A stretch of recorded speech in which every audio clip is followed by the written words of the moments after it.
Hello to everyone. In this video, today we are going to discuss the steps to reduce maternal mortality. Coordinated long-term effort within the families, communities and health systems. It also involves the national legislation and policy.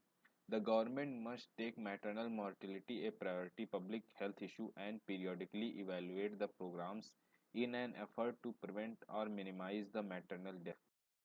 Specific action groups which are doing the work are such as following: health sector action, communities, society and family actions, health planners, policy makers actions, legislative and policy actions.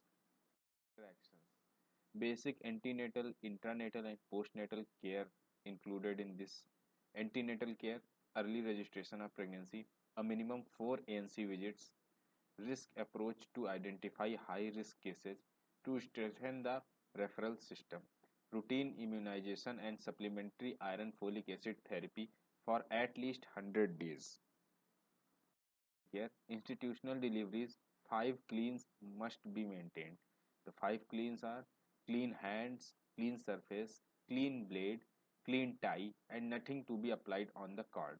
So, the clean hands means the hands of the delivery assistant should be clean. Surface on which baby is received is be clean. Blade for the cutting the cord should be clean and new, and the clean tie will be ligated at the cut end of the cord, and nothing should be applied on the cord. Care. Support to restore the health of mother and care of newborn. Family planning services to prevent unplanned pregnancy.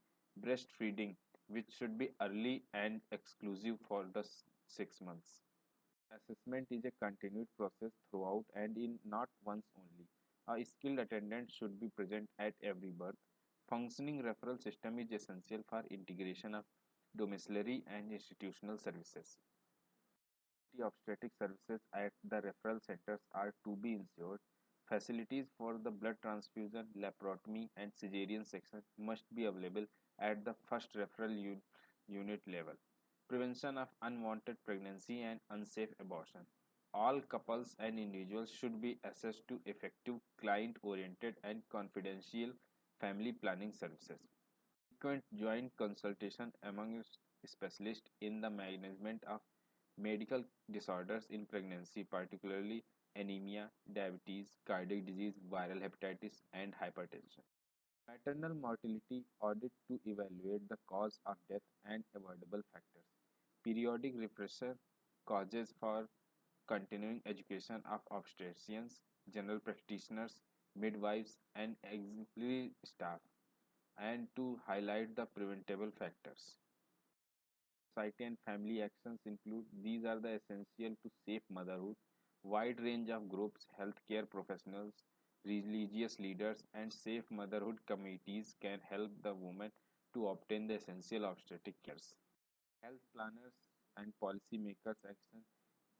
The actions of this is to organize community educations, motivation and formation of safe motherhood committee at the local level, to strengthen the referral system for obstetric emergencies, to develop written management protocols for obstetric emergencies in the hospitals, periodic audit of existing healthcare delivery system, and to implement changes as needed. Legislative and policy actions. Girls, children, and adolescents should have good nutrition, education, and economic opportunities. They are to be educated about the age of sex and risk of unprotected sex. Barriers to access of healthcare facilities should be removed. Decentralization of service to make them available to all the women. Safe abortion services and post-abortion care must be ensured by national policy. Social inequalities and discrimination on grounds of gender are to be removed. Morbidity. What is the maternal morbidity? The definition is obstetric morbidity originates from any cause related to pregnancy or its management any time during antepartum, intrapartum, and postpartum period, usually up to 42 days after the confinement. Features of maternal mortality. These are the parameters on which maternal morbidity should be understood. fever more than 104 Fahrenheit or 38 degrees centigrade and continuing more than 24 hours. Blood pressure more than 140 by 90 millimeter of mercury, recurrent vaginal bleedings, hemoglobin level less than 10.5 gram percent irrespective of the gestational period, asymptomatic bacteria of pregnancy. Complication. Uh, Morbidity can be of direct and indirect. Direct obstetric morbidity can be of temporary and permanent. Temporary morbidity include antepartum hemorrhage, postpartum hemorrhage, eclampsia, obstructed labor, rupture uterus, sepsis, ectopic pregnancy, and molar pregnancy. Now the permanent include VVF, RVF, dyspareunia, prolapse, secondary infertility, obstetric palsy, Sinhan syndrome, obstetric morbidities. These conditions are only expression of aggravated previous existing disease like malaria, hepatitis, tuberculosis, anemia by the changes in the various systems during pregnancy. Reproductive morbidity is used in a broader sense to include obstetric morbidity, gynecological morbidity, and contraceptive morbidity.